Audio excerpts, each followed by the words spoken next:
Dear students, we are studying carbon and its compound और introduction हम लोगों ने लास्ट टाइम ले लिया था and we had started with the bonding in the carbon compounds that is the covalent bonding which happens by the sharing of the electrons. Okay, so let us now, this slide was over last time.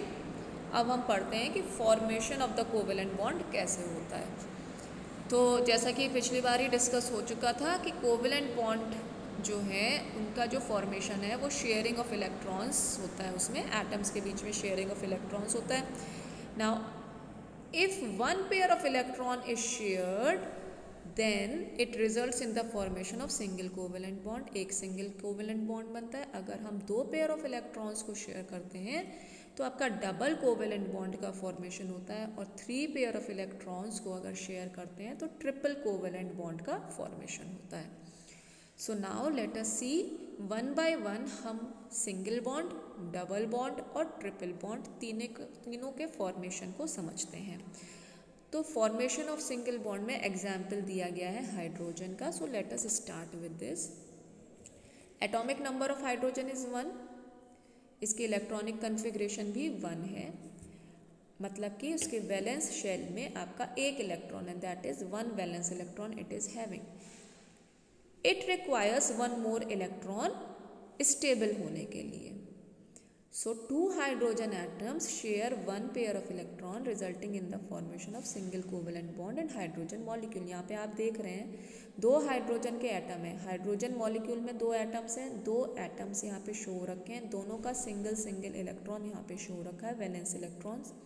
अब ये दोनों अगर electrons एक दूसरे के साथ share कर लें तो यहाँ पे फॉर्मेशन होता है सिंगल बॉन्ड का. As you can see over here कि single pair of electron is being shared between two atoms of hydrogen and both of them become stable. Then this is an example of single covalent bond formation by the hydrogen molecule. ठीक है, अब next slide में चलते हैं. Formation of double covalent bond in oxygen molecule. Oxygen molecule का formation आपका double bond का example है. एटॉमिक नंबर ऑफ ऑक्सीजन हमारा 8 है. इसका इलेक्ट्रॉनिक कन्फिग्रेशन 2 6 हो गया. Valence electron outermost shell में हमारे 6 इलेक्ट्रॉन्स प्रेजेंट है, मतलब कि इसको 2 इलेक्ट्रॉन चाहिए स्टेबल होने के लिए. अब दो एटम्स यहाँ पे, एक मॉलिक्यूल 2 एटम्स मिल करके बनाएंगे. दो एटम्स हमारे यहाँ पे शो हो रहे हैं इस फिगर में ऑक्सीजन के, और ये जो क्रॉस है ये रिप्रेजेंट कर रहा है वैलेंस इलेक्ट्रॉन्स को. यहाँ पे आप देख पा रहे हैं कि शेयरिंग ऑफ इलेक्ट्रॉन्स हो रही है. अगर इस वाले एटम के ये 2 इलेक्ट्रॉन्स जो हैं शेयर हो जाते हैं तो हमारे राइट हैंड साइड वाले ऑक्सीजन एटम के पास 8 इलेक्ट्रॉन्स हो जाते हैं. Let us see 1 2 3 4 5 6 7 and 8. Again the same thing happens here. अगर लेफ्ट वाला जो ऑक्सीजन का एटम है राइट वाले से 2 इलेक्ट्रॉन शेयर कर लेता है तो इसके पास भी लेफ्ट वाले का भी स्टेबल आपका वैलेंस शेल हो जाता है. तो 1 2 3 4 5 6 7 एंड 8 इलेक्ट्रॉन दोनों एटम्स के पास हो जाते हैं.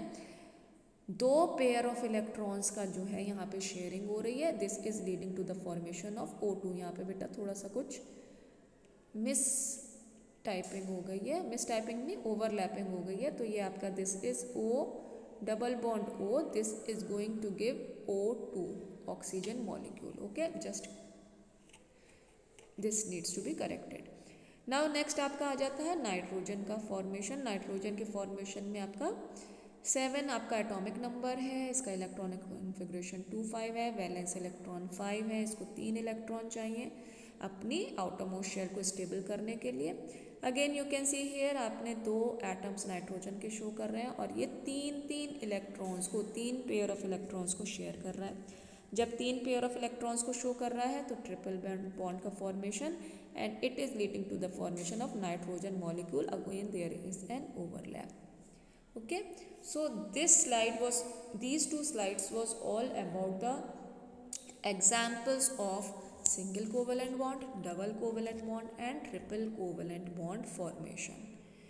In the next lecture we are going to learn about some other examples of covalent bond we are going to stop here for today. Thank you.